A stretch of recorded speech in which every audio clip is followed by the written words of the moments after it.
first speaker this afternoon is Mr. David Cayton on my right-hand side here. He's going to address you till about 3 o'clock this afternoon, when we'll have another short break, and then David Hodrian will finish off the afternoon for us.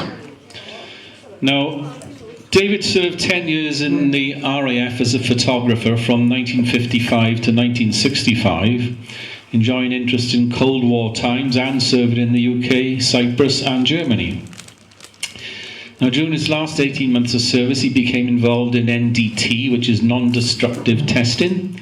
And in 1966, he joined the Engineering Research Department at Hawker Siddeley Aviation at Manchester, which later became British Aerospace and BAE Systems. All right? Yep. By 1970, he'd been promoted to the head of NDT in the Design Department Laboratories at Woodford.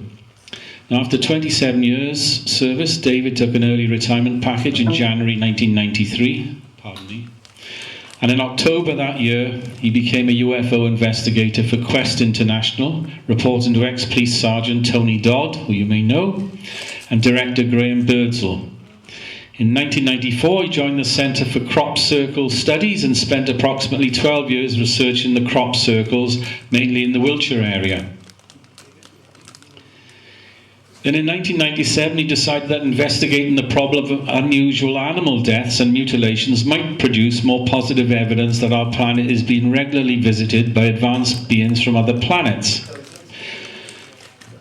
David teamed up with Phil Hoyle in 2001 and formed the Animal Pathology Field Unit, the APFU, and has since given numerous radio and television interviews on the subjects of UFOs, crop circles and animal mutilations. He's taken part in live TV studio debates and contributed to several television documentaries, including some with Richard D. Hall, who you'll be familiar with, of Rich Planet Television. Now today, David will be addressing you on the subject of Jodrell Bank UFO events. So please give a welcome to Mr. David Cayton. Thank you.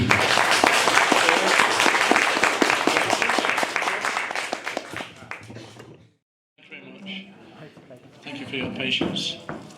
Yeah, so this image is a horse we went to look at in 2015 in Leicestershire with Richard, although these pictures were taken by the horse owner. Okay, so it's just to relax you to say you're not seeing anything nasty. So we're going to sunny Cyprus first of all. And you can see from the back, but I was there in 1957 to 60, so it was like a 2.5-year tour, and we were based in a place called Piscopi, which is there. The airfield is about there, Akatiri, and then if you'd like to just note, up in the mountains of the Trudos range is Mount Olympus. Up here it's about 6,500 feet in height, and there's a radar site up there. Okay. Actually, I had the pleasure of going back to Cyprus 2015 for our middle daughter won a competition at a wedding fair in Manchester for €4,000 to have a wedding in Cyprus, which was in Paphos, which was delightful. So we drove past the base, which is Army and all the services, it's not just RAF, and it's still there. So I worked at an outfit called JARIC Middle East, which is the Joint Air Reconnaissance Intelligence Centre. Sounds very grand, doesn't it? And we were at Piscopi, so it was all a bit hush-hush. So this was the JARIC RAF insignia badge. And we had all sorts of roles because in those days there was still lots of trouble with the Ayoka terrorists, with the Greek government trying to take over Cyprus and wanted us out, and there was lots of resistance to that, and the British government said, well, okay, maybe 2 or 3 years, and the Greeks said, no, we want it like yesterday. So that caused an upset, and they set up, well, the Greek organisation was called Enosis, which means union, with Cyprus. And this terrorist organisation was born called Ayoka. And the leader was a fellow called General Grievous. I don't really remember all this about this sort of thing. And Archbishop Makarios, although it was first denied, he was a sort of big supporter of Aoka. So, also a lot of Cold War problems going on at that time, so that involved us a bit. And typically the Middle East, like the Lebanon, Jordan, other areas in the Middle East were in turmoil, so we had a lot of varied stuff going on, and secret aerial pictures being taken. And then we were making big prints and enlargements to pass to the army who were on the ground, trying to help them locate where the Aoka terrorists were. So it was quite a varied thing. There was a few problems on the count, like they were secreting explosives onto the base and blowing up a building they were building, like Sergeant's Mess, and then it blew down overnight because they used these acid fuses, which took time to cause the explosion. And then they came back the next day and built it all back up again. So we all thought it was very humorous, but it was quite serious. So there's curfews on and times when we couldn't get about. This is the air view recent on Google image. And, this area here is where our unit was. It was all sort of trailers and Nissan huts. And this was our living block there, Block 10, which has just been demolished, we see from these aerial pictures. And then Jarek moved to a brand new building there. They changed it to called Japik, I think, but it didn't matter.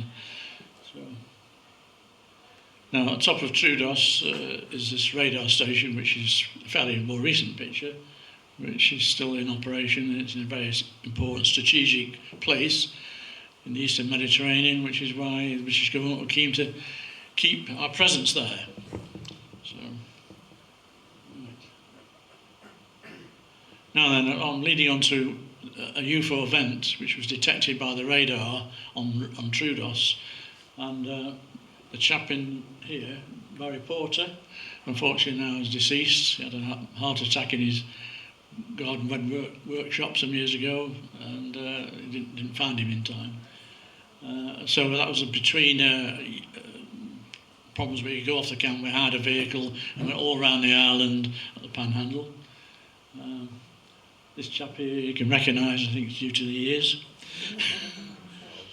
So Rod Knott had a Bolex 816, we all had cameras and so forth. So Barry is the main witness to what I'm about to tell you. So he was up on duty. They had a stint of about 3 weeks, as I remember, with the cameras ready to photograph the radar screens when required. At the same time, radar folk were developing and playing around with a new secret over-the-horizon radar looking across Turkey towards Russia, to detect any incoming Soviet threat. So Barry heard this, the date was 18th of August, no, sorry, it wasn't the 18th, it was about late August 1958, and he heard all this commotion in the radar room. Assuming he was going to be required, he gathered his camera up and tripod and went in and was listening to the air traffic controllers, talking to colleagues in other bases, like Malta and Libya. And one of the places was El Adam, which is 16 miles from Tobruk. So this object came up, sorry, I keep pressing the wrong thing. Came up from Egypt, up the Med here. So El Adam's here, Malta up here. So it's amazing that the radars they had could pick this thing up, even Malta and Libya. Anyway, it was the radar operators, Barry said, we were talking to each other and tracking and monitoring the object. And it was doing, as it came up off the west coast of Cyprus, it was doing like 8,000 miles an hour. It's very difficult for them to size a target, but they could certainly check the altitude and speeds.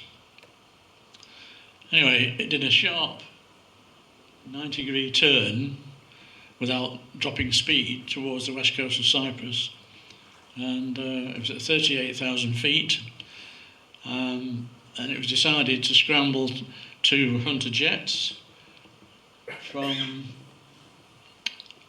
headquarters at Nicosia. These are typical, I think, F-6 hunters.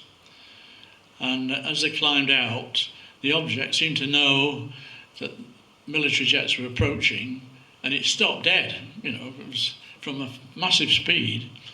And then from 38,000 feet, it jumped to 60,000, just like that, quick as that, which was remarkable. So the hunters couldn't get to that altitude anyway those days, so they went back to base. This was like 6 o'clock in the morning this took place, and Barry said that by 8 o'clock, the wing commander, rank, was quite senior, had driven up the tortuous roads from Nicosia headquarters, which probably took him 2 hours best, and got there and lined everyone up, including Barry, and there was perhaps a dozen chaps there, and said, well, you know, you've all signed the Official Secrets Act, you don't talk about this.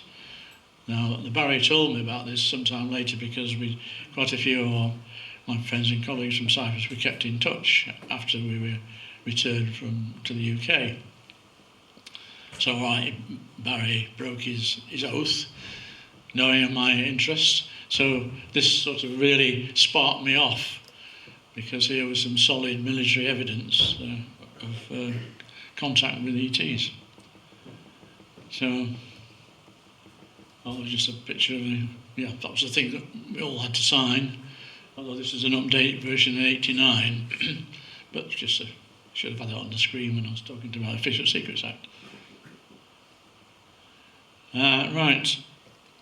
Now, at the same time, and this was the 18th of August, 1958, this case became very significant to me because it was around the same time. It could have been the same day even, I don't know. This is an old aerial view of Lucca.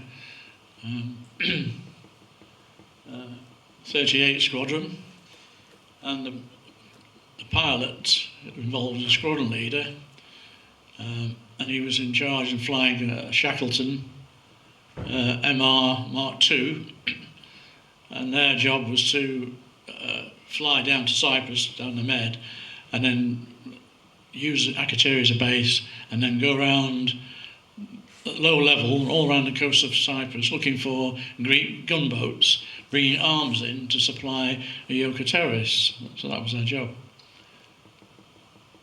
Yeah, and this is a picture I took on Ledras Street, a photographer's shop, and you've got, oh, I keep pressing the wrong thing. You've got General Grievous there, Makarios, and these guys are all obviously local, probably heroes to them, S.U.F.O.N terrorists. And that was the main display in the photographer's window, which I thought was interesting. So on that particular evening, squadron leader Gordon Burgess, his name, he retired as a group captain, and he got the CBE, worked with Sir Frank Whittle in developing the jet.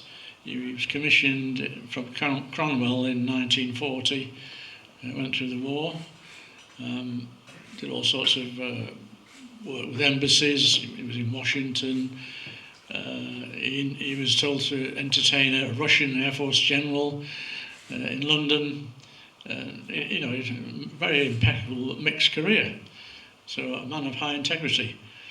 And he was giving a talk, how this came about, to a group of people in Staffordshire. For I think they were a scientific group or something. And one of the persons in the audience ran the Staffordshire UFO group called Graham Allen. And he asked him, would he give the talk again at his UFO group, which he did.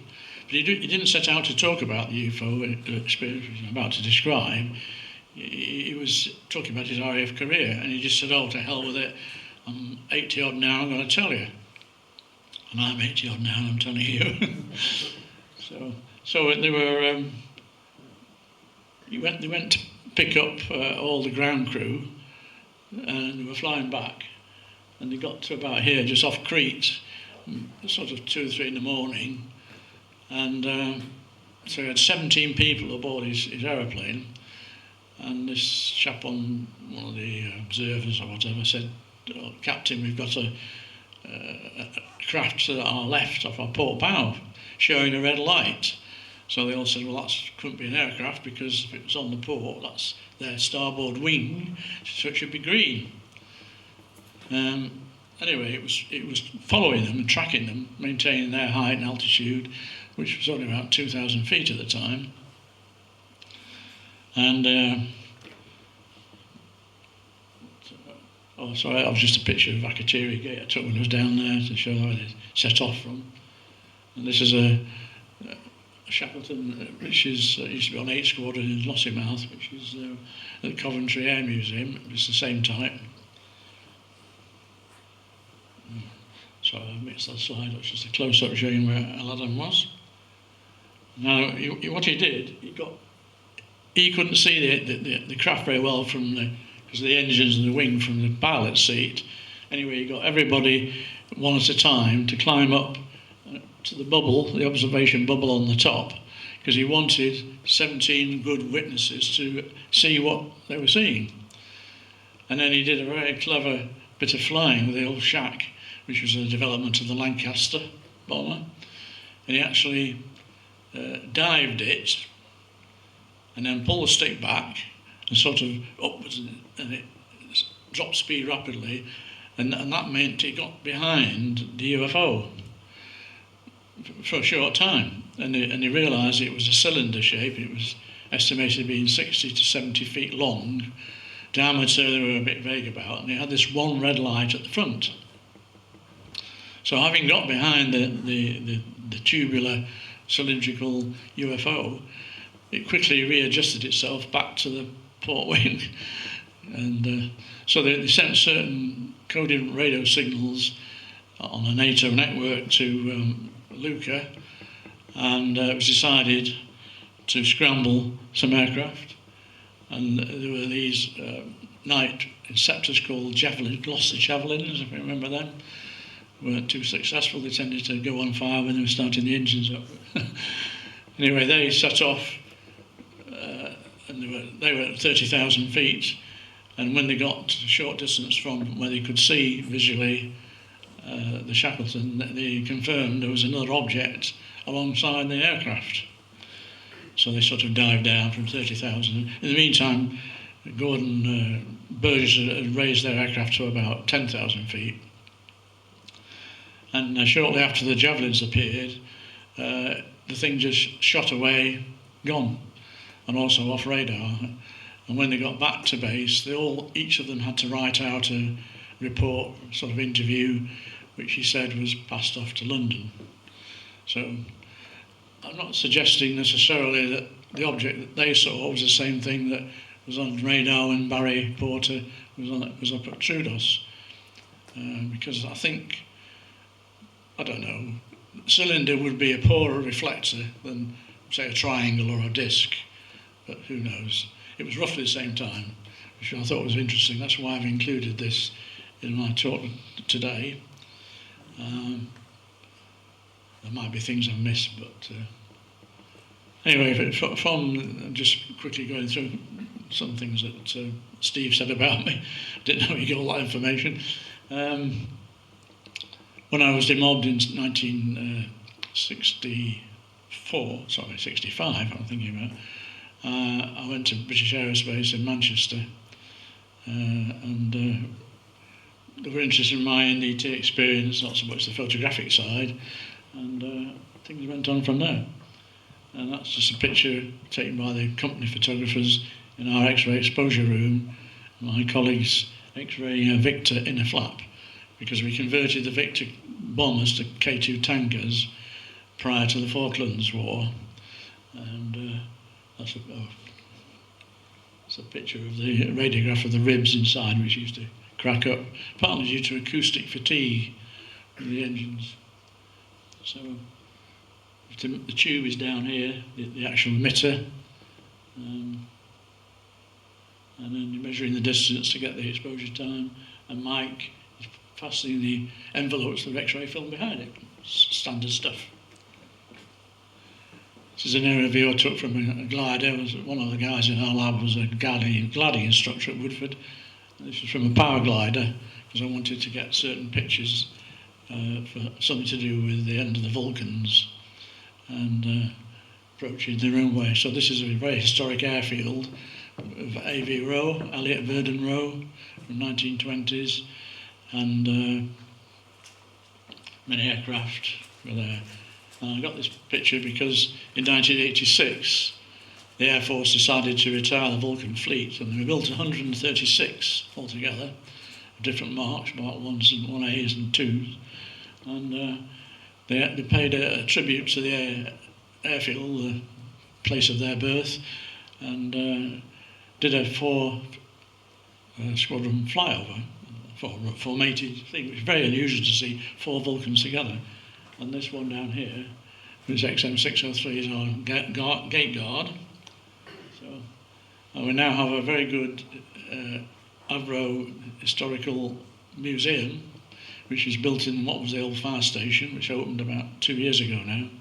And we've got 603 at the side of it. And inside, they developed the main display area as a timeline from all the designs and products that actually were built and flown as you walk round to this side. You've got the Lancaster in the middle and so on, with the type model number, the design number and the years. And then right round to the Nimrods at 2011, when they decided to close the factory, and the MOD, bless them, decided to scrap the Nimrod and cut up brand new aeroplanes we just made and by American AWACS, which were old Boeing 707s. Ridiculous thing. And all because the Marconi, who were doing the radar, couldn't successfully produce the radar to do the business. So the MOD got a bit annoyed and pulled the plugs on it. And that was the end of Woodford. And 603 is parked outside, it's just been recently repainted up, and it's very smart. If you're ever in the Manchester area, it's well worth a visit. It's open Friday, Saturday and Sunday to the public. And then I took an early retirement package, as you heard earlier, and decided I would become a UFO investigator in '93. And this is Tony Dodd, who lots of you know, and he'd signed his book. He wrote a book called Alien Investigator. Unfortunately, not many were published. I don't know how easy it is to get one. Well, Amram still got them, but it's a superb book, and I recommend it. And then I got involved in doing reports and articles for Graham Birdsall's UFO magazine, latterly obviously on animal mutilations. Oh, and then this chap who I met in Manchester studio, funnily enough, to do with the Ray Santilli alien autopsy, because the film had just gone out on a documentary on Channel 5, along with all the stuff about cattle mutilations, which was a very good documentary, and the producer withheld it until Ray Santilli said, "You can all now use the footage you bought off me at great cost." And Tony Fremont and a colleague were invited by the BBC to view the footage and then come into the breakfast studio on the following morning at BBC Radio Manchester. I was a very lucky meet, so thank you to Ray Santilli and co. I had never met Tony Fremont, but for that episode. And we made the producers clear that we thought it was a hoax. I mean, I say we, Quest International and Graham Birdsall. Graham couldn't make the studio because he had some other engagement, and he was away up 40 odd miles in Leeds, and I'm only 12 miles down the road from the studio. So I said, would I mind standing in to give the Quest's view on this? But they hadn't told the two lady presenters, the producers, that I, or ufology, were dubious about it. They thought I was going to stand up and say, "Eureka, here's a smoking gun," sort of thing. And I didn't know who this guy was, sat opposite me on this round table. Turned out to be Professor Tony Fremont, who's a pathologist at Manchester Uni, and he does a lot of crime investigations, examining the bodies of murder victims, so he knows his stuff. So after the event, which all fell a bit flat because they were expecting a ding-dong argument between, in this case, me and Tony Fremont about the validity of the alien autopsy. Anyway, as we came out of the studio, I said to him, we exchanged notes, who he was and who I was. And I said I was a bit involved in trying to find out more about animals, mutilation. Would he help? And he said, yes, I would. I'm interested in that. And he's actually reading a NIDS report of a cow mutilation in Utah with a very, I have a proper slide of this, of an eye of the cow with the eye optical orbit and the skin sort of machine trepanned out. So he was reading that thing, so I took his picture, and this was at home. He had a set-up at home in Timperley. So he's a marvellous chap. And eventually he came to my house. Tony Dodd came down from Grassington with a load of pictures of animals in some of Milton Howe's book, one of her first books. And he was interested. And what really set him off wanting to assist me, because Tony Dodd then opened a brown envelope with the 5 or 6 pictures of the human mutilation from Brazil in 1988, which I'm sure you're all aware of. And being a pathologist, that really fired him up. So, okay. And then 3 years later, in 2000, I met up with Phil Hoyle, who lives in Shrewsbury, who's very much into UFOs, and I think he's been an abductee for many years, and ran his own little group and support group for people who have been abducted. And he was interested in the animals, so we formed a little group called the Animal Pathology Field Unit, which was Phil's idea. That was his title. We bandied about various things and decided that was good. And we thought it was legit to say pathology because we had a professor of pathology on board. So since, incidentally, he has been warned off, as we expected, and was told, I think, to back off and not assist us anymore, which is another clue of why they want to cover this up. So even though he was a senior professor at Manchester Uni, and he wasn't worried about his peers giving him any grief for what he was doing to help me. I mean, I took him various sheep bodies and so on to look at, using all their formaldehydes one day for 6 lamb bodies. But it was when Professor of Pathology in Liverpool, we went to see for a couple of hours. He was friendly with the DEFRA head of the labs in Barton Hall near Preston, and he obviously tipped off him. And the next minute, Tony Fremont gets told to back off. So it just goes on and on. So we did have a website. In fact, Phil's just had it redone with a new guy to set it up. So I was going to write a book, and I got as far as writing a preface, and I was calling it Silent Killers. And this is a case in just off the Bristol Channel on the Welsh side, near a place called Lydney, where 35 sheep were attacked. And we went down there to look at them before the farmer disposed of them. And a veterinary lady came up to take one of the bodies, or 2 heads, to x-ray, because the police thought guns had been used to kill them, but they hadn't. So I messed around with the title. Anyway, it's because I didn't use this.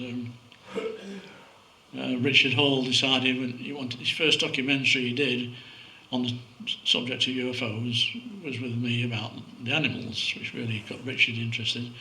So we decided to call it Silent Killers.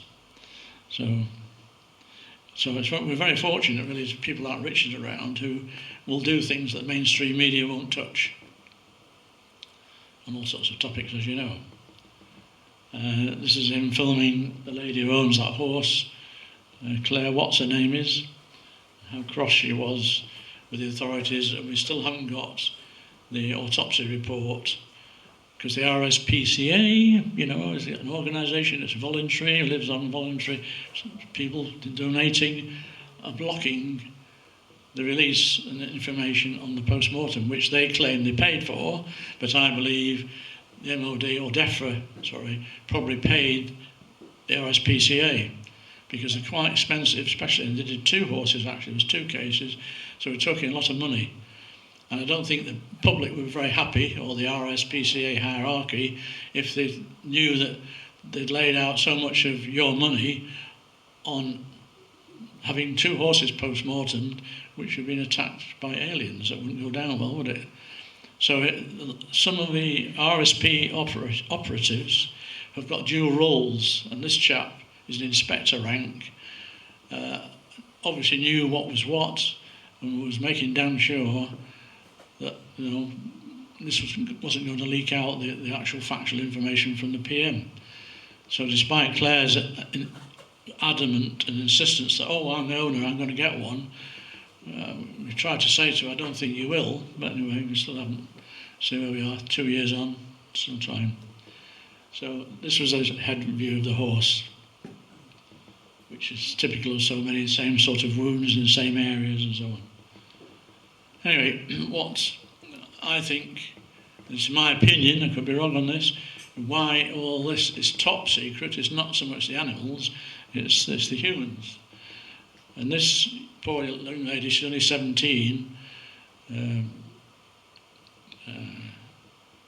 Lysandra Harts-Benedict, her name is, from 2009, so we were talking just a few years ago. So she's got, just like the cows, all animals, this trepanning and the lip. And she's got a wound down here, which I imagine they've taken eggs from her. Sorry if these are a bit upsetting, but... And then there's a young man, just note this jaw cut around the teeth and this eye socket here. And we've got this young man here, I don't know where he's from, but I get the feeling he's Eastern European. He's got a similar jaw cut around there, and the eyes taken, and he's got holes in his arms where they've taken muscles and so on. So I've got quite a few of these images, which Richard also has, but it's not sort of, we're not sure what to do with them. So some of them have come off the dark web, you know, the dark web. Not by me, I hasten to add, I don't go into the dark web. Anyway, and then I got involved with the crop circles a bit before that, because I decided in '97, having spent 3 years as a researcher on UFOs, taking reports and sending stuff to Quest, I thought, well, I could go on to the, forgiving the pun, the cows come home, and I'm not going to get any more valid data. People, you either believe a person has seen something or not, and they make a report, and it's their opinion. Even if they've got an image of some sort, people say, oh, it's easy these days with all the technologies to hoax an image. So I thought, this chap here on the right, oh, I keep doing this, sorry.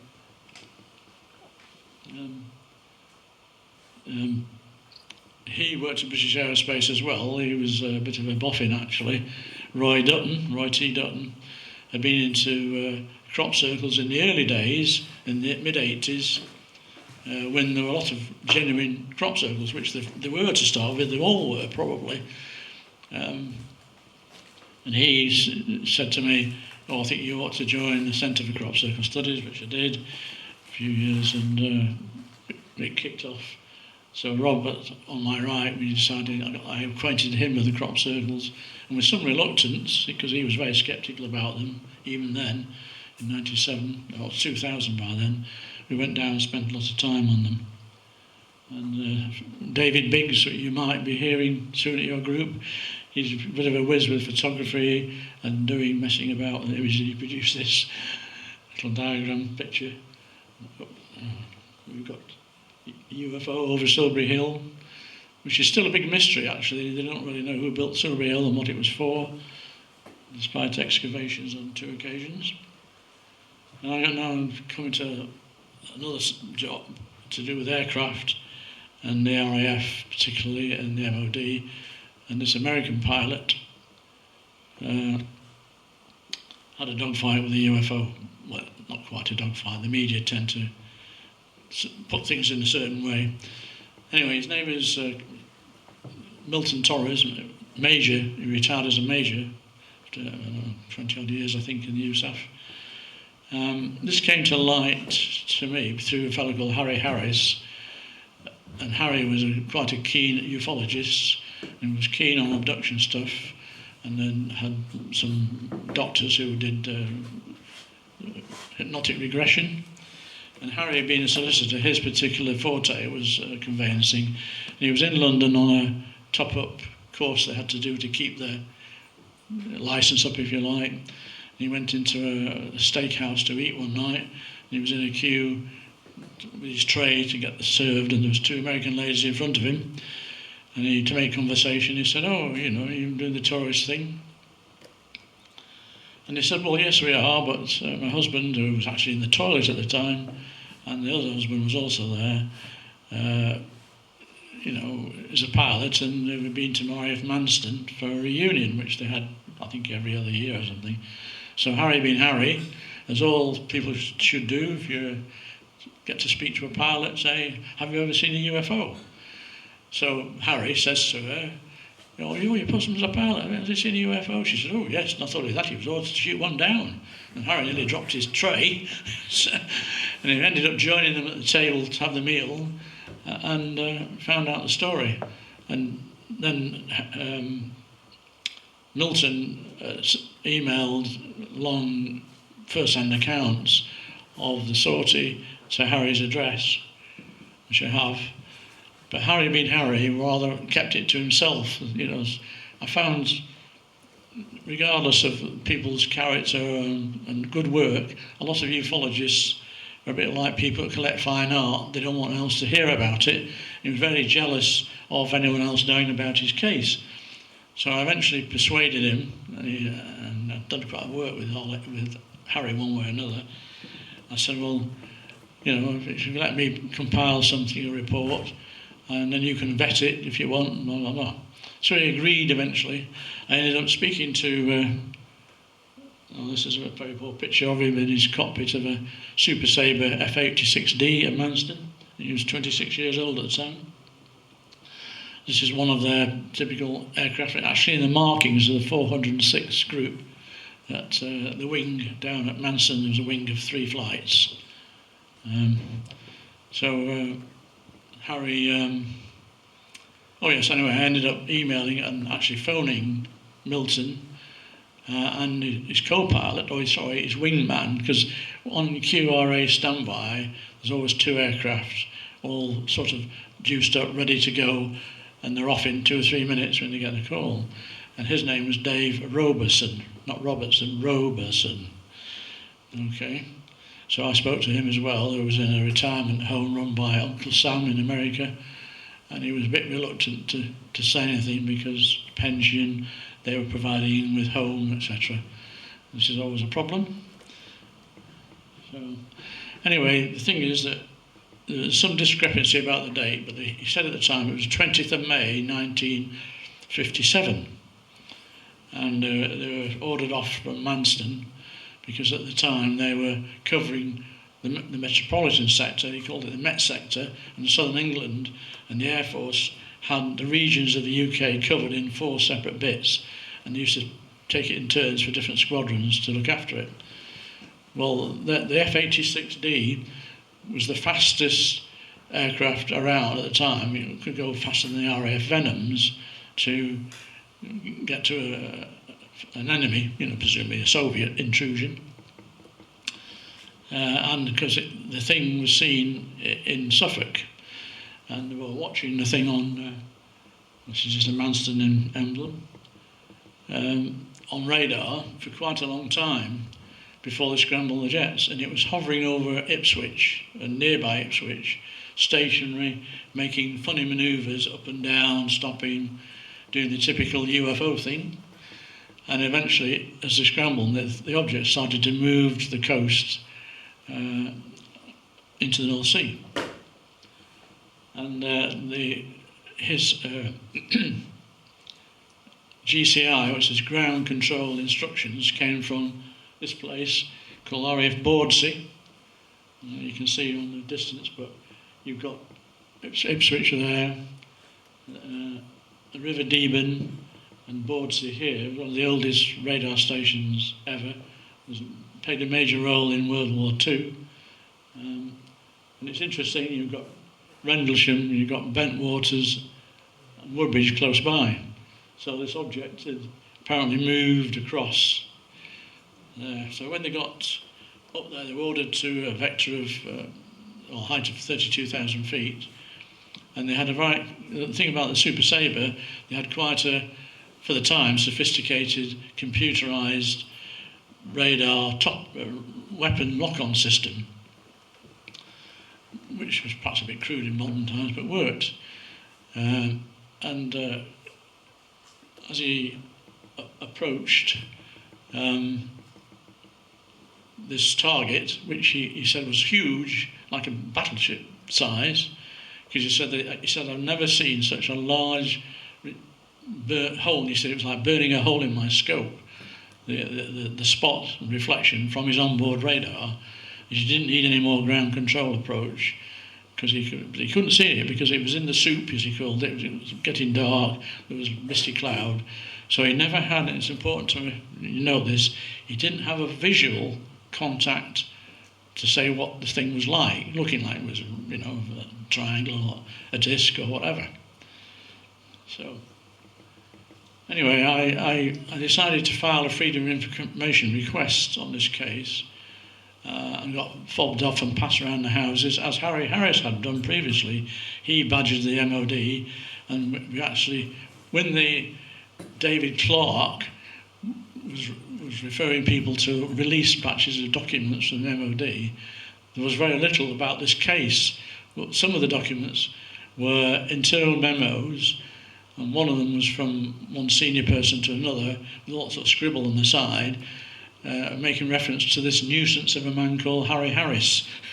Kept badgering them for information. So they fobbed him off to America because it was an American squadron. So Harry contacted the States and they said they had no record or whatever. So I thought, well, the important thing here is who's given the order to fire. That's a crucial thing. So I sort of worked out it wouldn't be somebody at the GCI station at Bordsea, it must be someone else. So 144 Singles Unit, yeah. So I can just, this is an aerial view of Bordsea. Oh, I'll look at here because there's a fellow who lives in Stockport who runs secretbases.com. And he had a pal who flew private aircraft around the southern England area. And I said, I want some aerial, low oblique, in RAF terms, low oblique pictures of Bordsea and the coast. So this bloke flew his aircraft, I don't know what it was, and took some pictures from them and sent them on, which was marvellous. This is the manor. So the officers used to stay here. This building is the actual crux of it, which is still there. It's a bit of a museum, but it's used by Air Sea Rescue these days. Here they used to have missiles, in the 60s. So this is the building, the operations room. And this is a little sign talking about the museum. It's only open certain times, so you walk around.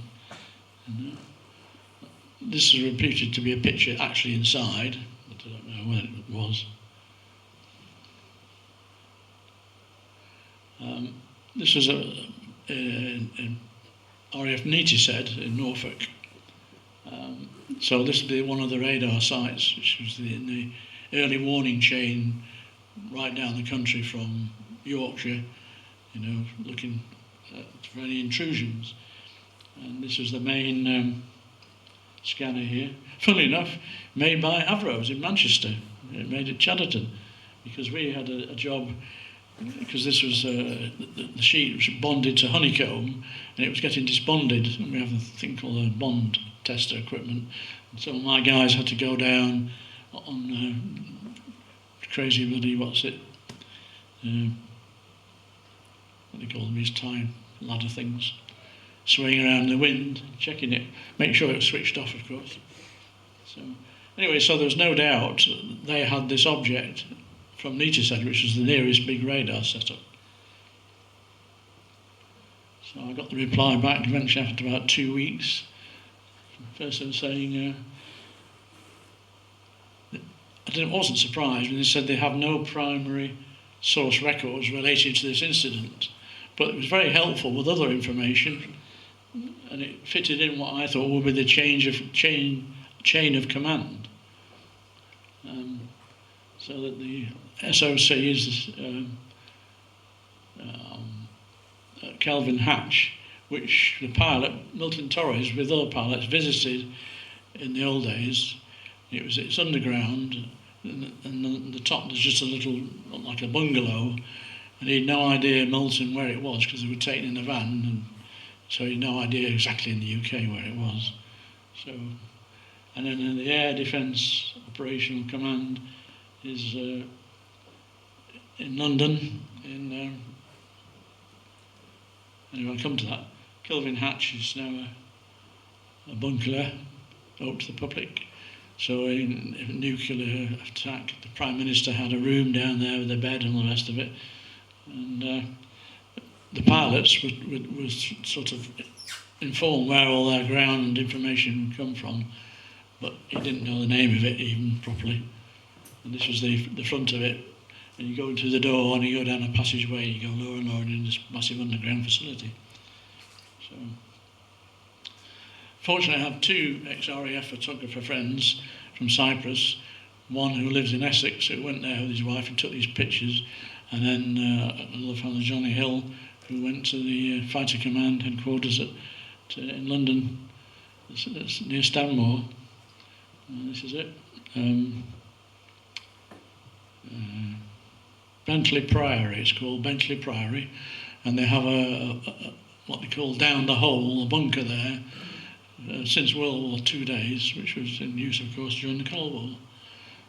So, this is another view of it. So Johnny Hill took these pictures from it. I had to get permission beforehand from the RAF to let him to go on to take the pictures. It was worth it. And here we've got Milton Torres himself, at Manston at one of the reunions with an F-86 in the background. And I'll put this out because slung underneath the aircraft they had 24 Mighty Mouse missiles, and these were the things he was told to fire. And he said he challenged the order because he couldn't believe what he was hearing, and he had a thing on his knee, on his flying suit, with codes to check, and so they confirmed, yes, to fire off 24 ordnance in height of Cold War, some unknown object he couldn't see, when there's Russian aircraft, coming into our airspace from on the North Sea, off the north coast, was a bit of a worry. Anyway, it just proves that the Americans had to have permission because they're in our country, in our airspace, to do this. And as an example of firing 24 missiles, because he's wingman, so there was 48 between them, at this object, it's a bit alarming. And if you think about the Rendlesham Forest incident in 1980, when the airmen left the base fire, Eastgate or wherever, they all had to leave their sidearms and rifles on the base because they couldn't step into British territory, into the forest at Rendlesham, with the weapons. So Nick Pope, I'll come to him in a minute, actually, when this came out, and not due to the MOD and stuff released to the MOD, it was ufologists, Harry and myself, and a sergeant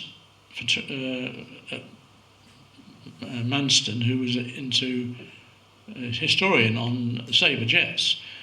Duncan Curtis, his name, he had a website, and he used to go to all his reunions, and he used to talk to the pilots, and somehow he got out of Milton Torres the story of what I'm telling you about. And then somehow it got in the Daily Star in 1991, and then some other British newspaper a bit later. That was all forgotten about. So there we are. He didn't get to fire his missiles because he was 10 seconds to go to release them, and the spot on his scope suddenly started to move very rapidly up. So he knew it was pulling away from him, and he was pretty confident it was doing at least Mach 2. I mean, he was going flat out at 86.86, was it? about 700 mile an hour, which was maximum, and he was told to keep his afterburner on to keep pace with this thing. Because he's using a lot more fuel in doing that, which is a bit of a worry, to keep your afterburner on. And so it shot off screen, so he never got a chance to lease them off. If he had, he might not have been alive today, because there's been cases in the States, many of them, where there's a retaliation, aircraft have been brought down, lost, pilots killed, until the President Truman stopped it. This attack mode, just observe. So he radioed GCI and said it's gone off my scope. He said yes, it's gone off our radar. On 2 sweeps of the scanner, it'd gone. So Mach 2, what's that? 2,000 mile an hour, so. Anyway.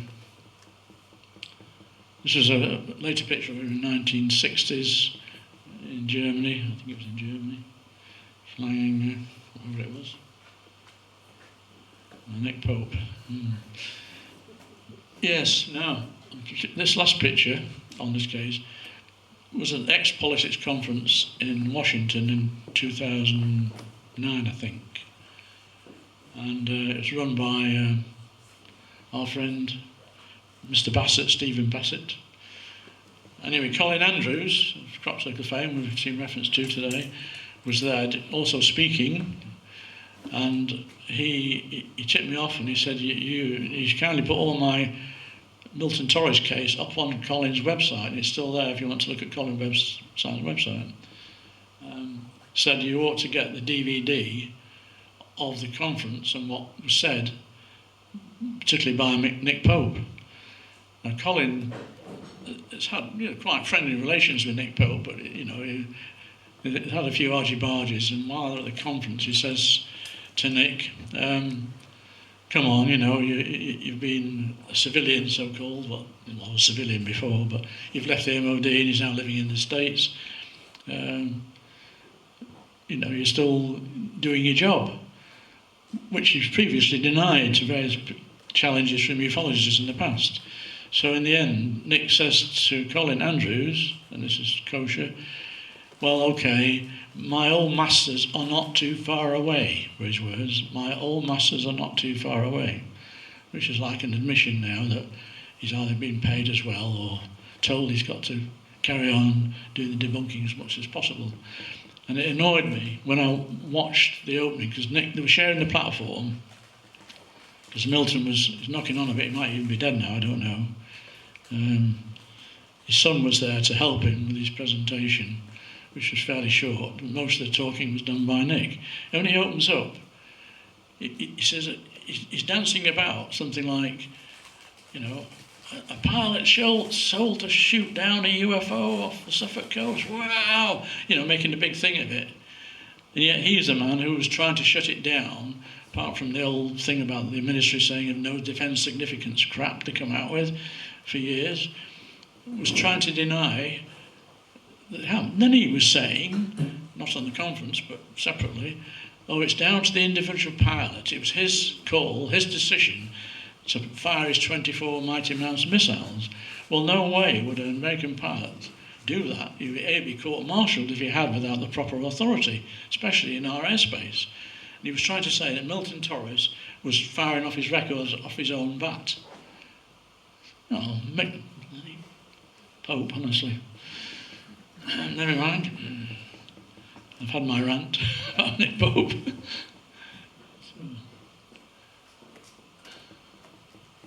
This is another humorous bit, but sad, involving Dr. David Clarke.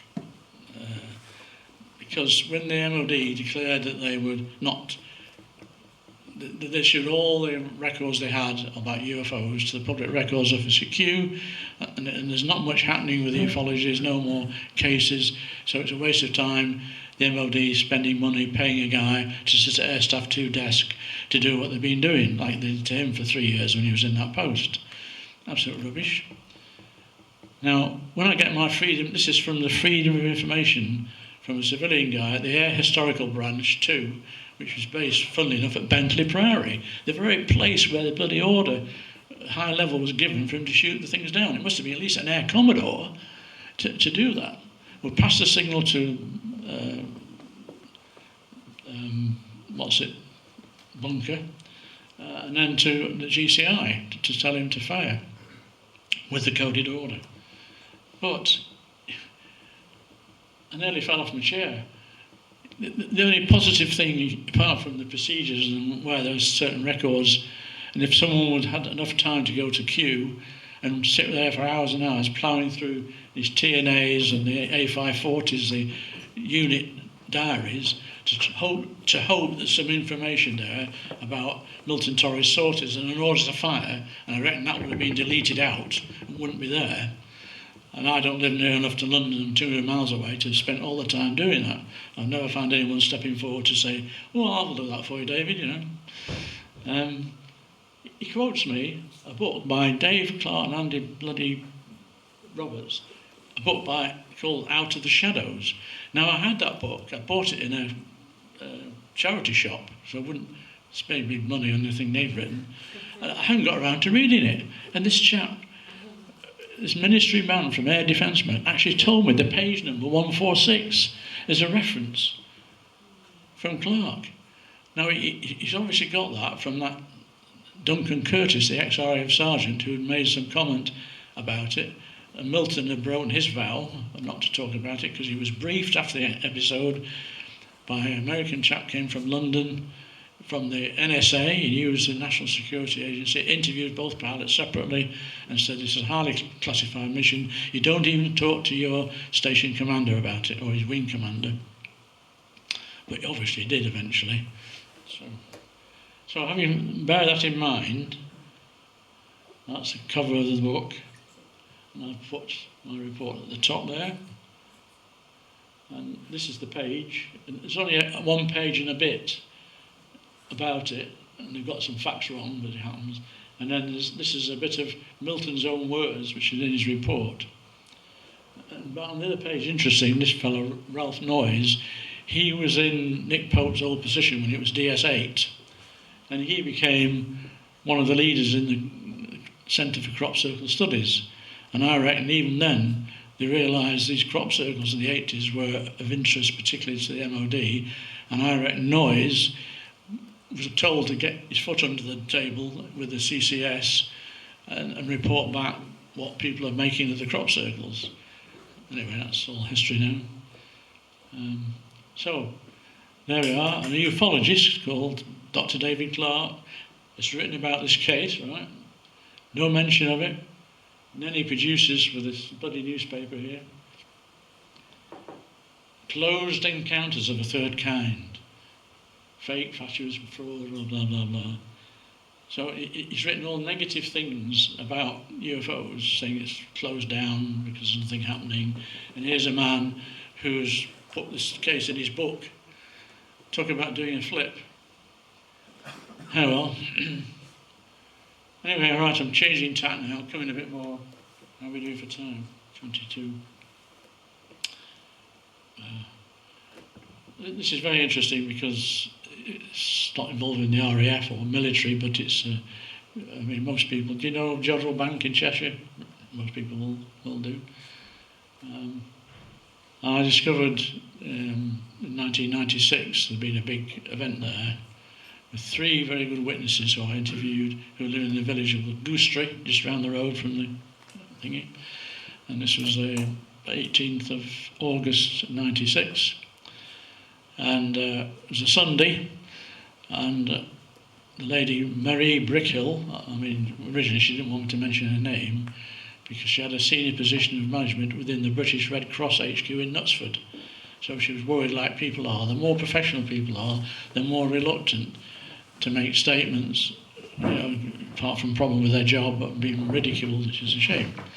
So she was driving her parents, who lived in a flat in Macclesfield, back after being had a Sunday lunch. So, just a picture of the entrance. And that's just the main level dish. An aerial view. I point out this is their main lad and control room.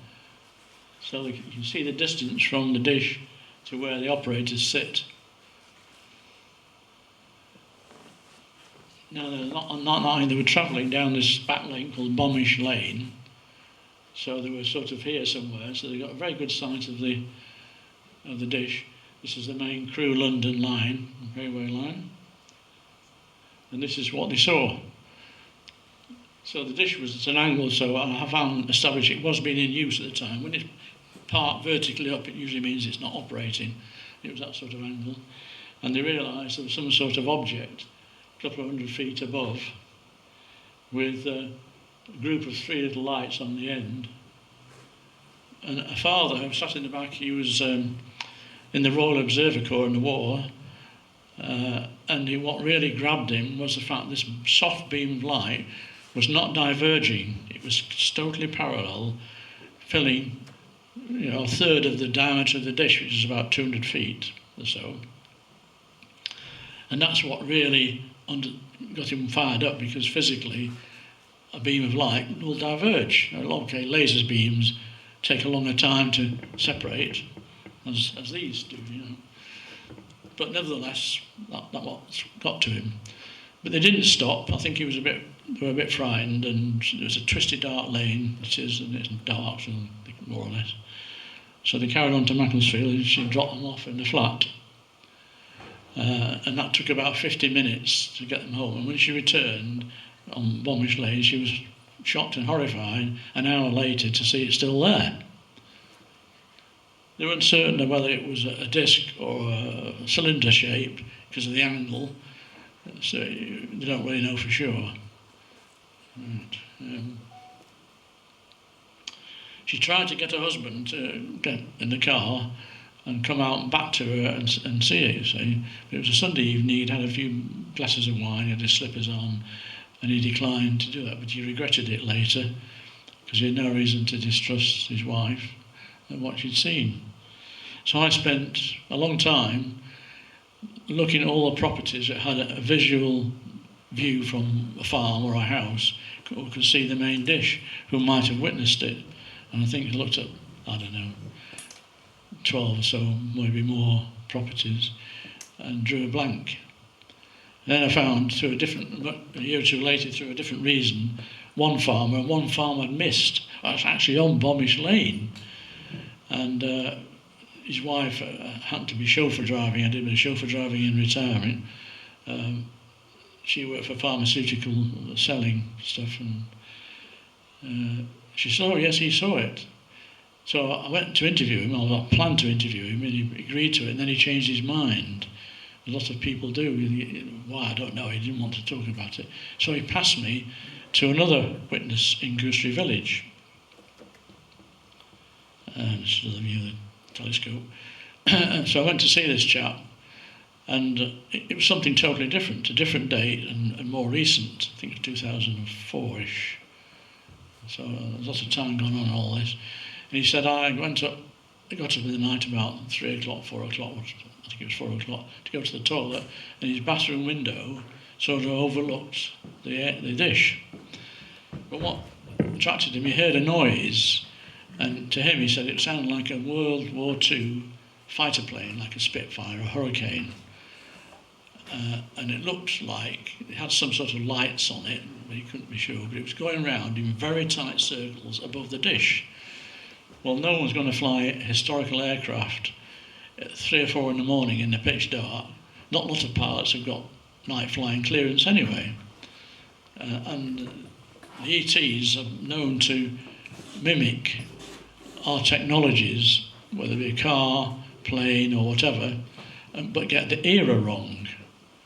So they want to mask their craft. So it was certainly a UFO in my book, pretending to be a Spider, a Hurricane or a Spitfire or something, circulating round. You think, well, why? Right. This is a simulated night shot I took. I think the guy took it. Now this is a view of the laboratories I took quite recently. So anyway, I decided to, bite the bullet, and I went to Jodrell Bank to try to speak to someone on the engineering side, with the public. And there's public area and sales, and they had a very lovely, superb, impressive planetarium at the time. So I went in there and I was pointed to this guy who was operating as a volunteer the planetarium system. Turned out he was an ex-Dan Air pilot. You remember Dan Air? We used to call them Dan Dare, actually. No? Dan Air? No. Long gone, that airline.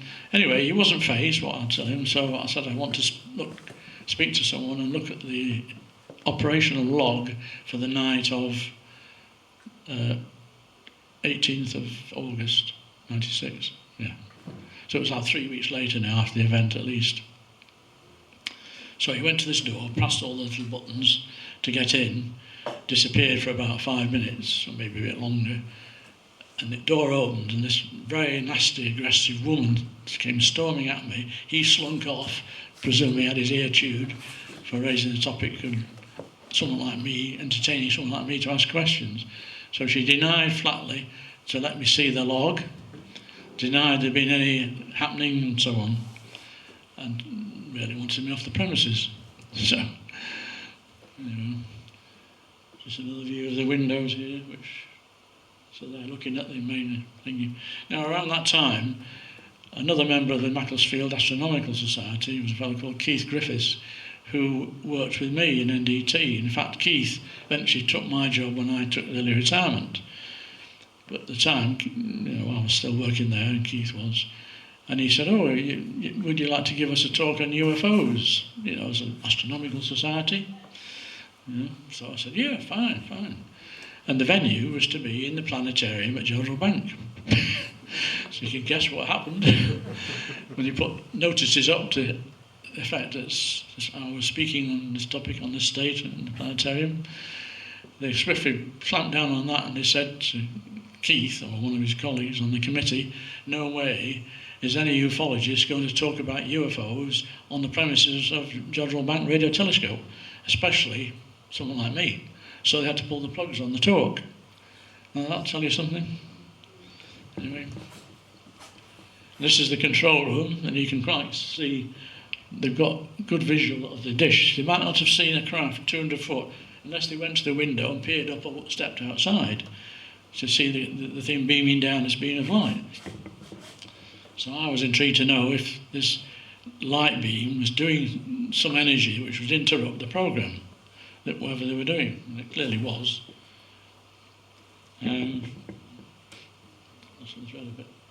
Oh yes, I'm coming back to Stanton Friedman, which was at Garage Heseltine's conference in Holmford 2 years ago.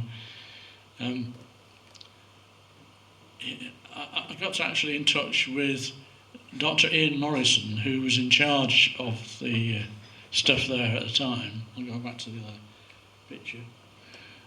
He'd been on holiday and he came back on that Monday the 19th and had been to a lecture he gave in Poynton at my sister's church. It's Man's Place in the Universe was his talk, which is very good. So at the end I went to chat to him, as people do, and I said I was into ufology, I'd been for a while, blah blah. And I said to him, do you really think that the aliens would have apparatus to pick up our old-fashioned radio signals and have equipment capable of sending a return message? And bear in mind, this was before Jodrell Bank got a very lucrative contract from the SETI programs from the Americans to take part in the SETI. So he said at the time, no, you're right, I don't think they would, So in other words, he was saying sending radio signals out for an answer back was a waste of time before SETI became the topic of conversation. So, So Stanton T. Friedman said that famous statement he had, SETI stands for a silly effort to investigate. It's very apt. I think he's bang on the nail there. Now, I visited the planetarium, sorry, not the planetarium's gone, they're thinking of building a new one, sadly, hopefully do. But they've got, in the public area, there's lots of active things that visitors can do, particularly youngsters. And these are two of my grandsons who are 4 and 5. And just to the right of where they are is this notice, which I photographed. I'll read it, you want me to read it from the back? Astronomers are discovering new planets on which alien life might exist. Telescopes are used to search for messages from alien civilization. SETI, looking for clever aliens. Astronomers have been using telescopes, including those here at Jodrell Bank and the Arecibo telescope in Puerto Rico, to looking for messages being beamed towards us by aliens living on planets orbiting other stars. The search for extraterrestrial intelligence, SETI, has been going on for more than 50 years. Right? Although no message has yet been picked up, as telescopes technology improves, we're able to search more and more of our galaxy for evidence of life. What a load of cobblers. I reckon the whole SETI thing is a stall. Astronomers want to be in charge. They want to be the ones to make the announcement that we're not alone. They certainly don't want bloody ufologists to be doing this. And I think it's American policy. They're throwing a lot of dollars at this SETI idea as a fob off to make the public think we are seriously looking for ET. Are they hell seriously looking? I think it's a load of codswallop. Anyway, a very poor picture of Dr. Ian Morrison, who is now a professor, I believe, and moved on somewhere else. A lovely chap, all bubbly and enthusiastic, and been on the Manchester local radio and local papers.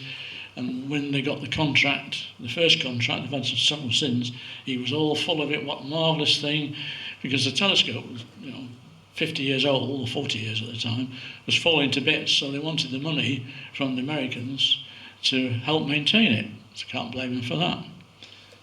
So I'm going to read something now. He said, because I want to get it word for word, he was interviewed in Manchester.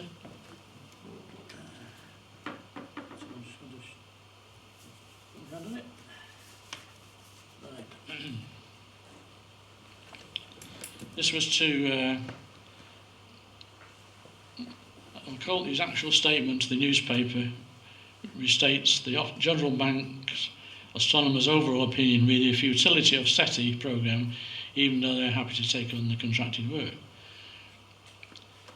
Dr. Morrison goes on to express his annoyance that none of these aliens ever come to talk to us.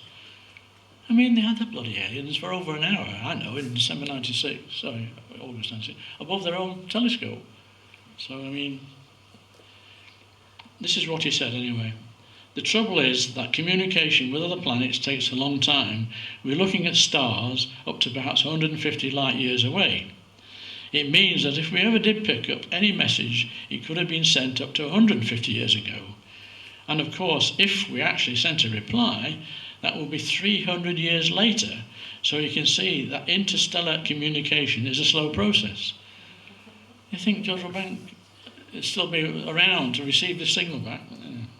So in a way, he's sort of pouring cold water on the SETI thing, but being keen to have it. Now, asked about aliens and what they may look like, he was not prepared to take the word of alien abductees. So there again, he's aware of the abduction scenarios, isn't he? To say that. So, his response was, this is not meant to sound big-headed, but if I were going to visit and I wanted to make contact with people there, meaning here, I would deliberately aim to talk to scientists and astronomers and people like that because they at least would have something in common. That's what he said to the press. It annoys me that none of these aliens have ever come to talk to us. There you go. This is another view in the control room some years ago, and this is Professor Lovell on the control desk up here, who's sadly now deceased. Another view of the control room. So you can see they've got good view. And now we've got an MP, or ex-MP now, so also visiting. This is Professor Tim O'Brien on the right, talking to George Osborne. This was about 2 years ago, I think. Yes, 2015. So I think George was asking if he got another spare job for him. So he might have said, well, it's out of hours, it's minimum wage, you've got to sit on an uncomfortable chair all night looking through the window, to record any UFO visits. So I think he said, I've got a more comfortable seat of Cayton in Cheshire, so I'll decline. Just my joke. Yeah. Now, I've put this picture back because, in connection with this, I was at a funeral last September, I think, from a brother-in-law, ex-brother-in-law. There was a chap there, I can't say who he is because he might be in trouble with Jodrell Bank, but he worked there. And I recounted the story very briefly that I've said to you all this afternoon, and he said, what do you think? And he said, it's very interesting what you say, because when they were computerising all the records from day one, from 1957 when it started to now, all the records for the month of August 1996 are missing. Another case of hiding the evidence somewhere. So, and then, in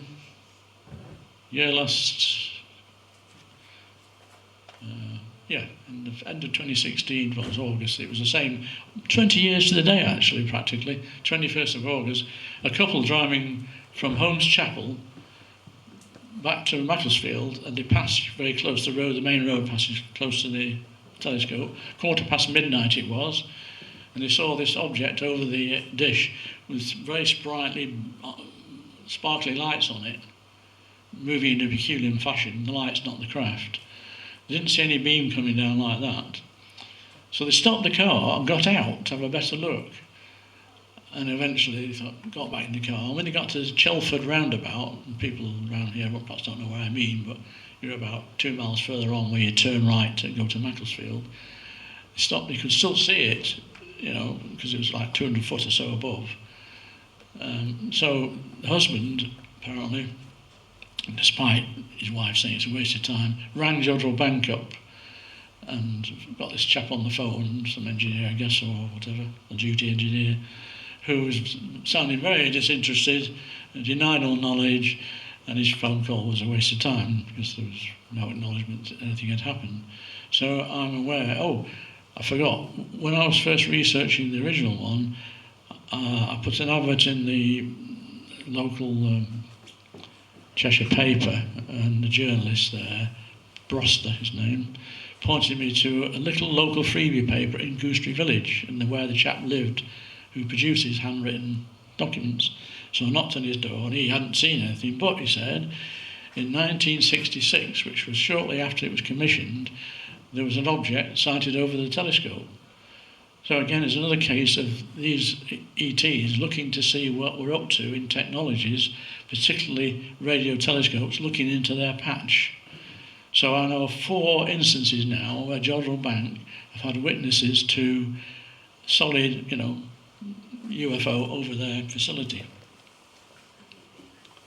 So of course we also get, apart from aliens, you get the royals delivering, or perhaps people argue they're the same thing.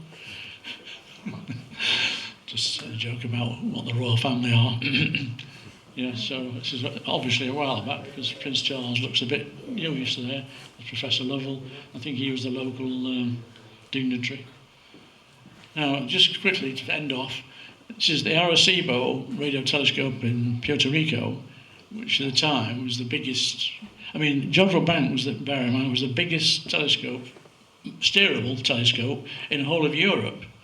And this is the Arecibo, which was, 3 or 4 times the size. And Puerto Rico, as we all know from ufology, is a very UFO hotspot. And I imagine they visited Arecibo several times, but that's never been reported. And then this is the latest, last year, the Chinese one, which is 30 times bigger than Arecibo, or Jodrell Bank, I'm not sure which. So the Chinese usually have been in the past fairly open about UFO stuff, haven't they? So I'll be interested to know in future whether we see any news reports that the Chinese have had some visits to their new radio telescope. So if SETI's a waste of time, I ponder why on earth are they building such huge radio telescopes? Okay, there may be other things they want to learn from out there, not ETs, to be fair. So that's the reason. So, just to show that here we are, this is a smashing picture taken by accident. She was photographing the goats. This is in Crete, just where the Squadron Leader Burgess and his crew and the Shackleton had their UFO encounter. So they do come for the sunshine and the warm-up. You know. I don't know how many people have seen that before, but it's a cracker. It says, "Face it, Ralph, you've been here all afternoon and you're still grey." And here's Stanton saying, "Remember folks, flying saucers are real, because a nuclear physicist says so." And of course they are here because we've got Toyota advertising them for rental. Spaceships for rent. So, no wonder we're seeing a lot of them. A couple of years ago I was very proud and privileged to receive this award from Gary Hesseltine at his 2015 conference. Complete surprise. And I was a mystery guest on stage, just like I did with Dot Street in a way, at Watford recently. And got this. Services to British ufology, or some people say disservice perhaps. I'm ending up with my birthday cake, taking an Anglesey, where I spent my 80th, and my family, my daughter, eldest daughter, made the cake, assisted by brother-in-law and grandson who are into the Vulcan, XH558 in the Vulcan. It's a marvellous cake, fantastic. And he even put on the tail there, XM607, which was the Vulcan that Martin Withers, DFC, flew to drop his bombs on Port Stanley. So there you are. So that's me done, and it's a piece of cake. Are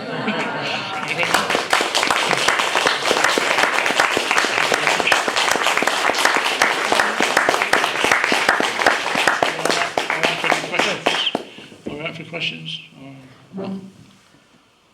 I think we are. No one said no questions. Any questions? Any? David, those images of the mutilations of humans on the dark web you mentioned, Yeah. Is that quite a recent thing that was found? I mean, where was that filed? I don't really know the background to how. The place was called Imibutin. It's in Brazil, 2009. Right. Yeah.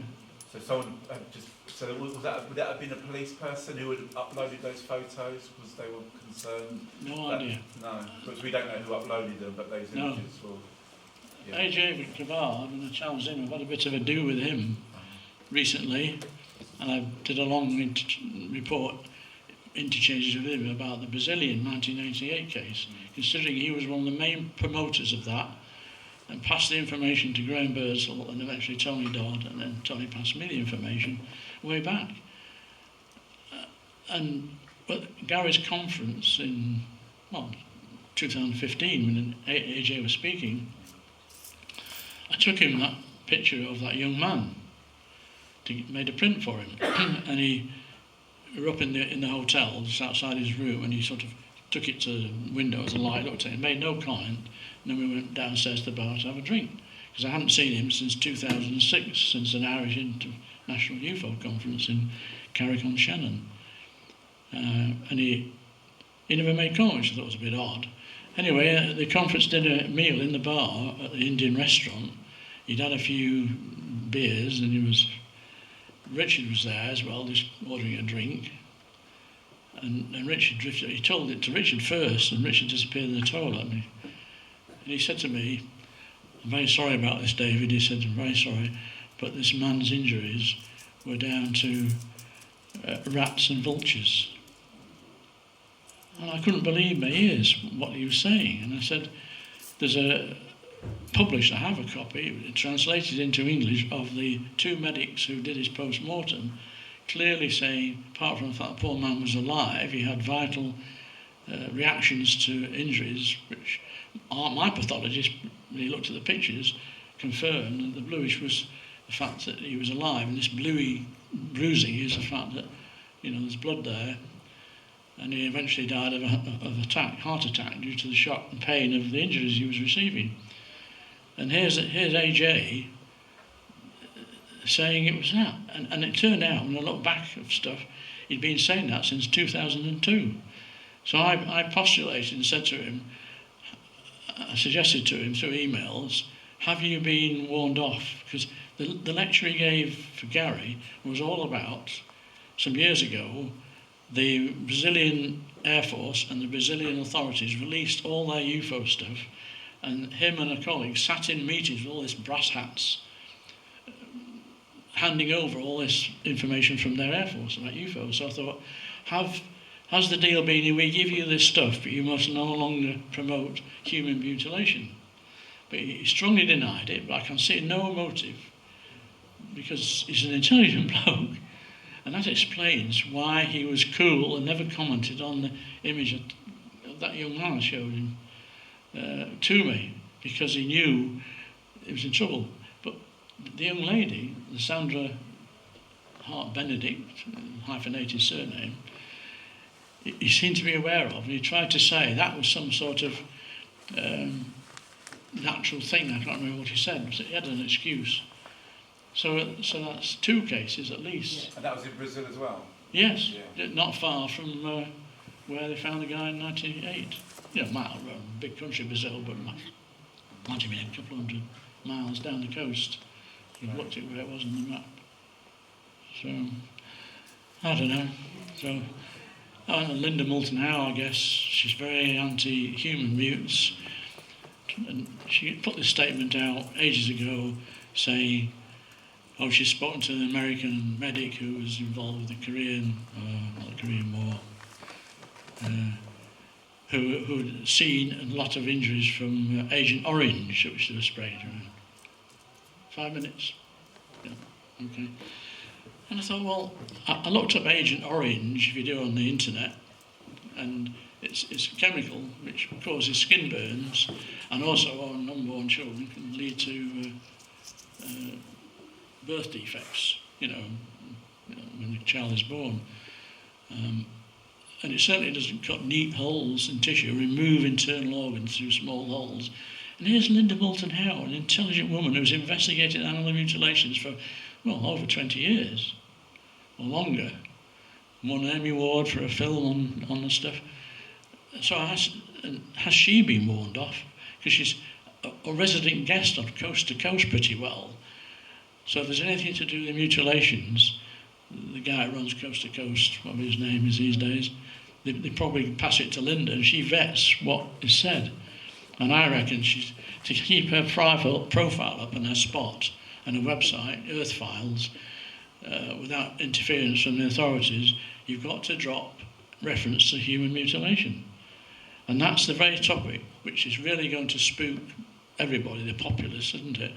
And all these people that go missing, we discussed missing people, didn't we, the other day in the pub? And